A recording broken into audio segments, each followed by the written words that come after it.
साला जैसे भ्रष्टाचार हमारा पीछा नहीं छोड़ रहा है, वैसे साला ये इन्फ्लुएंजा वायरस जो है हमारा पीछा नहीं छोड़ रहा है।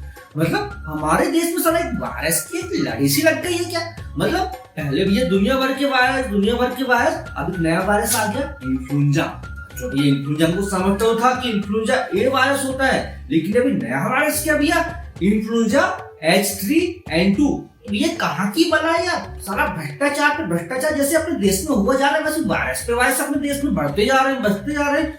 आखिर इससे मुक्ति कब मिलेगी, कैसे मिलेगी रे भैया, है ना? तो आज का मैं विषय बच्चे बनाया हुआ कि ये इन्फ्लुएंजा वायरस आखिर है क्या, जो पूरे देश में धड़ाधड़ इसकी तबाही के बारे में हमें खबर मिल रही है। सोशल मीडिया में न्यूज़पेपर में जहां देखो आजकल इन्फ्लुएंजा H3N2 के बारे में जानकारी चल रही है। इससे कैसे बचे, इसका हम कैसे निदान करें, ये है क्या, कैसे इसकी रोकथाम करते हैं, क्या लक्षण लेके ये हमारे शरीर में प्रवेश करता है, या कितना घातक सिद्ध हो सकता है, इसके लिए हम क्या सावधानियां रख सकते हैं। तो इन सब की जानकारी मैं आपको बताऊंगा आज के इस वीडियो में। तो सबसे पहले भैया हम तो चाइना से परेशान रहे, काम से परेशान रहे।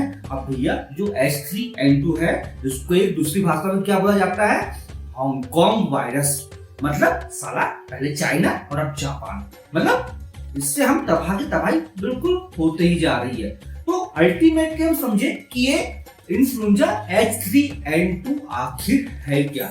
आपने सुना होगा बहुत साल पहले, या फिर नॉर्मली हमारा इन्फ्लुएंजा ए वायरस होता है। तो इन्फ्लुएंजा ए वायरस कहाँ में पाया जाता है, सुअर में पाया जाता है। सुअर की औलाद वाला रोग है, मतलब इस अल्टीमेटली, है ना। तो ये पहले पिग्स में पाया जाता था, सुअर में पाया जाता था। लेकिन बट हुआ क्या, ये धीरे धीरे म्यूटेंट होते हुए अपने आप में जो इसके स्पाइक प्रोटीन होते हैं, इसमें म्यूटेंट हुआ। मतलब इसने अपने आप को बढ़ोतरी किया, इसने बहुत साल तक अपना क्या छुपा रहा, कहीं तपस्या करता रहा, भोलेनाथ की तपस्या करता रहा, जिसकी तपस्या करता रहा अपने गुरु की। उसके बाद उसको आशीर्वाद दे दिया, और आशीर्वाद में भूलवश ऊपर वाले ने क्या आशीर्वाद दे दिया उसको कि हाँ बेटा तेरे मन की इच्छा पूरी होगी, तथास्तु। तो उसने बोला ठीक है, मैं तबाही मचाऊंगा, मैं अपना रूप बदलूंगा, अपना रूप बदल के मैं सबको भ्रमित करूंगा, और मैं वायरस के तौर पे उसको पूरा का पूरा समेट लूंगा। तो बोल दी तथास्तु बेटा, चलो ठीक है, वरदान दिए तेरे को। अब वो भैया तबाही मचाने के लिए आ गया, अपने आप को बलवान समझने लगा, अपने आप को ताकतवर समझने लगा, और वो ताकतवर हो भी गया। अब अल्टीमेटली क्या हुआ कि भैया उसने अपना रूप बदल लिया, जैसे कोई मायावी राक्षस होता है। मतलब इन्फ्लुएंजा ए था, तो इन्फ्लुएंजा ए ने अपना रूप बदला और ताकतवर हो गया, अपने ढेर सारे हाथ, सर, मुंडी, पैर सब कुछ ला लिया उसने, और इतना मजबूत हो गया कि सीधे जाके इंसान पे श्वसन तंत्र के माध्यम से, सीधे मतलब मुंह में जाके, मुंह से घुस के, नाक से घुस के सीधे हमारे फेफड़ों में, मतलब श्वसन तंत्र में हमारा हमला कर दिया। और ये हमला किया, अल्टीमेटली इंसान चौपट हो गया, मतलब औंधे मुंह गिर गया। उसका जो वरदान था, वरदान उसका पूरा हो गया। अल्टीमेटली जो म्यूटेंट हुआ है इन्फ्लुएंजा ए में, वही हमारा क्या वायरस कराता है, influenza H3N2 virus, influenza virus जिसे हम कहते हैं। और इस सारा जो वायरस है पहले सुअरों में पाया जाता था, मैंने स्टार्टिंग बताया सुअरों में पाया जाता था, लेकिन अब भैया देखो जमाना घोर कलयुग, ये अब इंसानों में ही पाया जा रहा है। जो हमारा इन्फ्लुएंजा ए वायरस हो गया, H3N2 में कन्वर्ट हो गया। मतलब अब जानवरों को रोग अब इंसान को भी लगने लगे, है ना। अल्टीमेटली अब आगे हम बात करें कि ये रोग भैया फैलता कैसे। तो फैलने की हम बात करें तो मौसम में सडनली चेंजेस होना, सडनली परिवर्तन होना। हुआ क्या भैया, अभी मौसम में बहुत ठंडक थी, सर्दियों का मौसम चल रहा था, ठंड का मौसम चल रहा था, तो मौसम का जो वातावरण पूरा का ठंडा बना हुआ था। अब सडनली क्या हुआ कि ठंड के मौसम में मस्त वो धूप सेकते हुए ठंड लग रही थी कि अंदर रजाई के अंदर घुसे हुए थे, इस टाइप के जो वायरस होते हैं तो घुसे हुए थे रजाई के अंदर, कंबल के अंदर, घर के अंदर, हीटर ले रहे थे, सब कुछ ले रहे थे, धूप सेक रहे थे, मतलब सुस्त जैसे पड़े हुए थे। लेकिन सडनली क्या हुआ, जैसे ही मौसम में परिवर्तन हुआ, ठंड से गर्मी बढ़ी, मतलब हमारा तापमान बढ़ा, तो उनको होश आया, अरे यार ठंड का मौसम गया, अपना हॉलिडे गया, छुट्टी हो गई, अपनी छुट्टी का सीजन खत्म हो गया, अब हमको क्या करना है, अब तबाही मचाना है। अब मस्ती करेंगे हम, बहुत तो हो गया अब आराम। तो अब क्या करते, सडनली मौसम ठंडे से गर्म होना चालू हुआ, तो जो वायरस थे, जो सुस्त पड़े हुए थे, वो सक्रिय हो गए, एक्टिवेट हो गए, मतलब उनको और ज्यादा ताकत आ गई। मतलब उसने वरदान दिया हुआ था कि हाँ जो ठीक है, ठंड में मैं थोड़ा आराम करूंगा,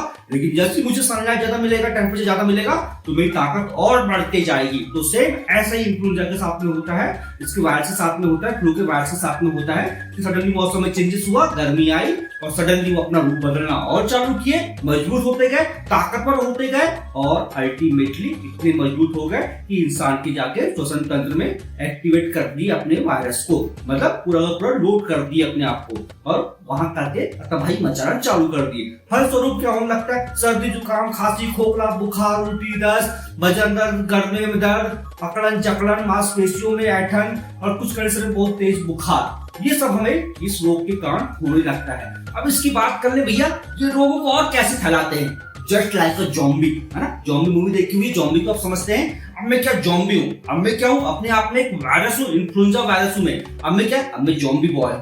अब मुझे करना क्या है, आपको भी संक्रमित करना है, तो मैं क्या करूंगा, आपको काट लूंगा, गर्दन में हाथ में काट लूंगा, तो क्या होगा भैया, आप भी संक्रमित हो गए, आप भी मेरे साथ ज़ॉम्बी बन गए, है ना। अल्टीमेटली यही होता है। मतलब अगर कोई संक्रमित व्यक्ति है, अगर संक्रमित व्यक्ति के संपर्क में कोई दूसरा व्यक्ति आया, अगर उसने खांसा छींका, जोर से बोल रहा है और कई ऐसे हवा में थूक फैलाते हैं बात करते हुए, अगर इस कंडीशन में ऐसा बोल रहा है तो उसकी ड्रॉपलेट्स हो गई, उसके श्वसन तंत्र के माध्यम से जो पूरी एयर के माध्यम से जो ड्रॉपलेट्स होती हैं वो सामने वाले व्यक्ति तक पहुंच गई, तो वो व्यक्ति भी इन्फेक्टेड हो जाएगा, वो व्यक्ति भी संक्रमित हो जाएगा। और ये जो रोग होता है बहुत तेजी से फैलने वाला रोग होता है, बहुत डेंजरस चीज होती है। और जनरली जो हमारा इन्फ्लुएंजा का जो वायरस होता है, अगर हमको इन्फेक्टेड कर दिया है तो उस कंडीशन में ये 5 से 7 दिन तक लाइव रहता है, जिंदा रहता है, मतलब 5 से 7 दिन तक ये हमारे शरीर के अंदर सर्वाइव करता है और किस टाइप का कोई कॉम्प्लिकेशंस नहीं हो रहा है। तो मैं दोबारा से रिपीट करता हूँ, उसके लक्षण के तौर पे क्या हो सकते हैं, स्टेप बाय स्टेप। अगर आपको इन्फ्लुएंजा वायरस से अगर संक्रमित हो गए हैं, इन्फ्लुएंजा H3N1 से आप हो गए संक्रमित, संक्रमित हो गए हैं आप, तो उस कंडीशन में आपको सर्दी जुकाम होगा, आपके गले में खरखराहट होगी, आपके सर में भारीपन होगा, आपको सूखी खांसी हो सकती है या फिर गीली खांसी हो सकती है। इसमें कोई पक्का नहीं है, लेकिन मैक्सिमम केस में देखा गया है कि गीली खांसी ज्यादा हो रही है। उस कंडीशन में आपको बुखार होगा, बहुत तेज लेकर ठंड लेकर आएगा, हाथ पैर में आपको ऐठन होगी, सर दर्द में आपका बहुत ज्यादा भारीपन होगा, कुछ कंडीशन में आपको हो सकता है कि वोमिटिंग बहुत ज्यादा होने लगे, कुछ कंडीशन में ये हो सकता है कि आपको डायरिया बहुत ज्यादा होने लगे, मतलब आपको दस्त बहुत ज्यादा लग जाए, उस कंडीशन में आपका मुंह सूख सकता है, मुंह सूखने के साथ आपकी आंखों में बहुत ज्यादा जलन हो सकती है, आंखें आपकी लाल हो सकती है। अगर इन सब चीजों को लेकर आपको एक कॉम्प्लिकेशन दिखाई दे रहे हैं, लक्षण दिखाई दे रहे हैं, तो आपको अच्छे डॉक्टर से दिखाने की आपको आवश्यकता ही है। और हो सकता है तो आपको इस कंडीशन में लंबे समय से आपका चलता हुआ आ रहा है, मेडिसिन ले रहे हैं उस कंडीशन में भी, तो आपको टेस्ट कराना भी बहुत जरूरी है इन्फ्लुएंजा H3N2 का।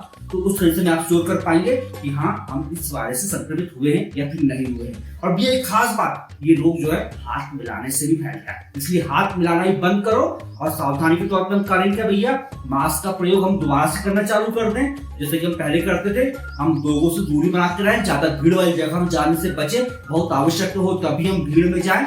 हो सके बाहर का खाना पीना जो भी है ये सब कुछ लेना बंद करें, गर्म पानी का सेवन दोबारा से हम चालू कर दें। और सबसे बड़ी बात भैया, सैनिटाइजर का यूज करें। अगर इन सब चीजों को फॉलो करते हैं तो फिर दोबारा से बता रहा हूँ, इस रोग से आप बच सकते हो, मतलब उस राक्षस को आप हरा सकते हो, उस राक्षस को अपने पास आने नहीं दे सकते हो, उस राक्षस को, उस मायावी दानव को आप खुद चुटिया बना सकते हो। अल्टीमेट की बात करें तो इन सब चीजों को आप फॉलो करते हैं। तो अब इससे, इस वायरस से संक्रमित होने के चांस किसको ज्यादा है, मतलब कौन ज्यादा इसकी वजह से संक्रमित होंगे, कौन डेंजरस स्थिति में है। तो इसमें जो भैया 5 साल से जो नीचे के बच्चे हैं उनको बहुत खतरा है बेचारों को, तो इनको आपको सुरक्षित रखना है, और बच्चों को और साथ में बुढ़ों को। बीच वाले लगभग फिर तो सुरक्षित हैं, लेकिन बीच वाले भी अगर किसी टाइप से अगर लेडी है, प्रेग्नेंट है, तो उनको बहुत ज्यादा खतरा है। अगर उनको किसी टाइप से ऑलरेडी कोई दूसरे अगर हो गए, जेंट्स हो गए, लेडीज हो गए, किसी भी टाइप से अगर डायबिटिक है, कार्डियक पेशेंट है या किसी अन्य बीमारी से अगर जूझ रहे हैं, उससे संक्रमित हैं, तो उनको भी संक्रमण बहुत जल्दी हो जाएगा। सबसे लास्ट की बात, इलाज क्या है सर इसका, तो इलाज के तौर पे यही भैया, आप उठाओ तीर कमान, ढाल उठाओ, अपने आप को ढाक के रखो, उनको निपटा दो, है ना। अल्टीमेटली बस यही है कि अगर इस कंडीशन में आपको सपोज हो जाता है, ये आपको वायरस संक्रमित हो जाते हैं, तो आपको फ्रूट्स बहुत ज्यादा लेना है, आपको जूस बहुत ज्यादा लेना है। इस कंडीशन में आपको बिल्कुल तेल का ज्यादा दबना भुना आपको बिल्कुल नहीं खाना है, और हो सके तो आपको गर्म पानी पीने की कोशिश करना है। जितना आप गर्म पानी पीएंगे वायरस से आपको श्वसन तंत्र में उतनी ज्यादा आपको राहत मिलेगी। साथ साथ आपको कोशिश करना है कि यार अच्छे डॉक्टर को दिखा के कुछ अच्छी एंटीबायोटिक्स वगैरह हमने, ये जो रोग होता है इन्फ्लुएंजा का, ये जो वायरस होता है एक वायरस के कारण मतलब विषाणु के कारण फैलने वाला रोग होता है। इस वजह से कुछ कंडीशंस में हमें एंटीबायोटिक देने की जरूरत पड़ जाती है, तो हमको एंटीबायोटिक्स लेना है। अगर कॉम्प्लिकेशंस हो जाए उस कंडीशन में आपको आपके डॉक्टर से मिलना बहुत जरूरी है। अगर 2 से 3 दिन 4 दिन तक लगातार आपको बुखार बना हुआ है, सर्दी जुकाम बना हुआ है, गले में दर्द बना हुआ है, बॉडी में ऐंठन बनी हुई है, तो आपको अच्छे डॉक्टर से मिलना बहुत जरूरी है। आपको अपने डॉक्टर से डिस्कस करना बहुत जरूरी है। फिर डॉक्टर आपका टेस्ट करवा के या फिर आपके टेस्ट करके या फिर आपको एनालाइज करके आपको एक अच्छा ट्रीटमेंट देने की कोशिश करेगा, फिर अच्छा ट्रीटमेंट देगा आपको। इसका अगर लंबा चल रहा है आपका प्रॉब्लम तो आपको डॉक्टर को दिखाना ही पड़ेगा, अदरवाइज कुछ अलग कॉम्प्लिकेशंस होने की प्रॉब्लम क्रिएट हो सकती है। तो आप सावधानी बरतो, घर पे रहो, बहुत ज्यादा आवश्यक है तो भीड़ भाड़ में जाओ। और भैया वही वाली बात है कि ज्यादा हाथ मिलाई, ज्यादा गले मिलना, ज्यादा खाना पीना, ये सब बंद करो यार। हम तो इस चीज से सामना कर चुके हैं बहुत ज्यादा, तो फिर दोबारा से इस चीज को दावत मत दो। इसलिए जितनी सावधानियां हो सकती हैं उतनी सावधानियां आप फॉलो करो, है ना। और अल्टीमेटली भैया लास्ट टाइम अपना वीडियो खत्म हो गया, सब जानकारी मैंने दे दिया इन्फ्लुएंजा के बारे में, ऐसे वीडियो के बारे में। अगर इसके बाद में कुछ कंफ्यूजन लगता है तो आप मुझे कमेंट्स बॉक्स में पूछो। आप मुझे व्यक्तिगत जानते हो, पर्सनल जानते हो तो आप मुझे व्हाट्सएप में पूछो, कोई दिक्कत नहीं। या फिर पर्सनल में क्लिनिक में आके आप पूछिए। इसके रिगार्डिंग जो भी आपका कंफ्यूजन है उसको मैं सॉल्व करने की कोशिश पूरी करूंगा। और दोस्तों रिक्वेस्ट है यार, वीडियो अच्छा लगा तो लाइक जरूर कर दो यार। लोगों की जागरूकता के लिए, लोगों को और जानकारी पहुंचे इसलिए शेयर भी कर दो। और मेरे चैनल को सब्सक्राइब नहीं कर, सब्सक्राइब जरूर कर दो और बेल आइकन को दबा दो। Thank you.